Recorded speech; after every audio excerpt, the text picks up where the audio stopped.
میں اور باقی چیزوں میں اور بہت ساری چیزوں میں جو اسٹوڈنٹس تھے اور یونیورسٹیز تھی وہ ایک نرسری تھیں جہاں سے چیزیں پیدا ہو رہی تھیں. پھر پتہ نہیں کیا ہوا کہ اوور دا ایئرز یہ جو رول یونیورسٹیز کا تھا اور کالجز کا تھا کہ جہاں پہ اور اسکولس کا تھا کہ جہاں پہ اسپورٹس جو ہے ان کو انکریج کیا جاتا تھا اور بچوں کی جو نشو و نما ہے اس میں صرف تعلیم نہیں بلکہ جو غیر نصابی سرگرمیاں ہیں اور خاص طور پہ اسپورٹس ہیں ان کا ایک بہت زیادہ خیال رکھا جاتا تھا. تو وقت گزرنے کے ساتھ پاپولیشن بھی بڑھتی گئی اور کچھ توجہ بھی بے توجہی بھی رہی اور اس کی وجہ سے یہ ہوا کہ میرا خیال ہے کہ یونیورسٹیز کا رول جو تھا وہ بہت ہی کم ہوتا گیا اسپورٹس میں. میرا خیال میں شاید غلط ہوں لیکن اس وقت کسی بھی نیشنل ٹیم میں شاید ہی کوئی کسی یونیورسٹی کا طالب علم ہو, شاید. اس کی وجہ یہ ہے کہ ہم نے جو غیر نصابی سرگرمیاں تھیں اور جو اسپورٹس تھی اس کو بہت سارا نگلیکٹ کیا. اور یہ بڑی بات ہے کہ یہ جو کامیاب جوان پروگرام کے تحت یہ جو انیشیٹو آیا ہے ہائر ایجوکیشن میں, اس کے 2-3 پہلو بڑے انٹرسٹنگ ہیں, دلچسپ پہلو ہیں. ایک تو جو یہی ہے کہ مرکز ہوگا جہاں پہ اسٹوڈنٹس کی ساری نیڈز جو ہیں وہ ہوں گی اور اسپورٹس پہ. لیکن مجھے جو خاص طور پہ جس چیز کا میں ذکر کرتا ہوں اسپورٹس کے حوالے سے کہ وہ جو سینٹرز آف ایکسیلنس بنا رہے ہیں, یعنی کہ مختلف اسپورٹس کے لیے یہ ایک ہائی ٹیک سینٹر بنا رہے ہیں جہاں پہ ان بچوں کی ٹریننگ ہوگی جو آئیڈینٹیفائی ہوتے ہیں کہ جن کا ٹیلنٹ ہے اور جو آگے بڑھ سکتے ہیں.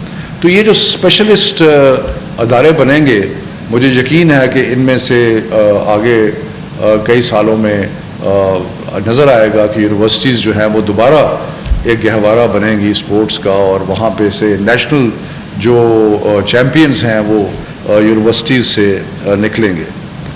اور یہ مرکز کا کانسیپٹ بھی بہت اچھا ہے اور جس میں اسٹوڈنٹس کو ایک ہی جگہ پہ بہت ساری فیسلٹیز جو ہے وہ ہوں گی اور بہت سارے کام جو اس کے اندر ہو رہے ہیں وہ بہت ہی مناسب. ہمیں ہائر ایجوکیشن میں بہت سارے چیلنجز ہیں اور ایک بہت بڑا چیلنج ہے جس کا اس وقت عثمان ڈار صاحب کی سربراہی میں یہ جو انٹرونشن ہے اس سے ہوگا, یعنی کہ ایک ہولسٹک جو بچوں کی تربیت ہے اس میں. لیکن اور بھی چیلنجز ہیں. ہمیں کوالٹی کا بہت بڑا چیلنج ہے.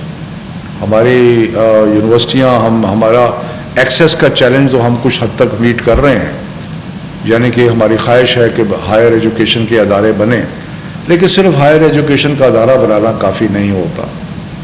ہم برک اینڈ مارٹر سے یونیورسٹیاں نہیں بنتی. یونیورسٹیاں جو بنتی ہیں وہ فیکلٹی سے بنتی ہیں. وہ جو ایک آئیڈیاز کی جو ایک انوائرمنٹ بنتی ہے اس سے یونیورسٹیز بنتی ہیں, ریسرچ سے یونیورسٹیز بنتی ہیں, غیر نصابی سرگرمیوں سے بھی یونیورسٹیز بنتی ہیں. بہت ساری چیزیں ایسی ہیں جو کہ ملا کے ایک یونیورسٹی کا ایکسپیرینس جو ہے وہ ہوتا ہے. لیکن جب ہم بہت ساری نئی یونیورسٹیز بناتے ہیں, یہ نہیں میں کہنا چاہتا کہ یونیورسٹیز نئی بننی چاہیے, لیکن اس کے ساتھ ساتھ ہمیں اس چیز کا بھی بہت زیادہ خیال رکھنا پڑے گا کہ ہم کوالٹی کو سیکریفائز تو نہیں کر رہے. ہم فیکلٹی ڈیولپمنٹ جو ہے اس پہ اپنا توجہ دے رہے ہیں یا نہیں دے رہے.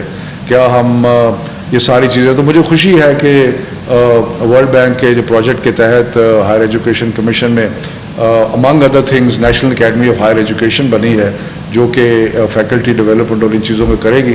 لیکن میں مختصر صرف یہ کہنا چاہتا ہوں کہ ہم سب کو کوالٹی پہ فوکس کرنا پڑے گا اور وہ کوالٹی جو ہے وہ مختلف چیزوں میں نظر آئے گی. ایجوکیشن کو صدر صاحب آپ تو ماشاءاللہ اس چیز میں بہت ہی دور آپ کی ویژن ہے اور آپ کا مطالعہ بھی بہت ہے اور آپ کو 21ویں صدی کے جتنے تقاضے ہیں ان کے بارے میں بخوبی آپ کو اندازہ ہے اور آپ کو ادراک ہے.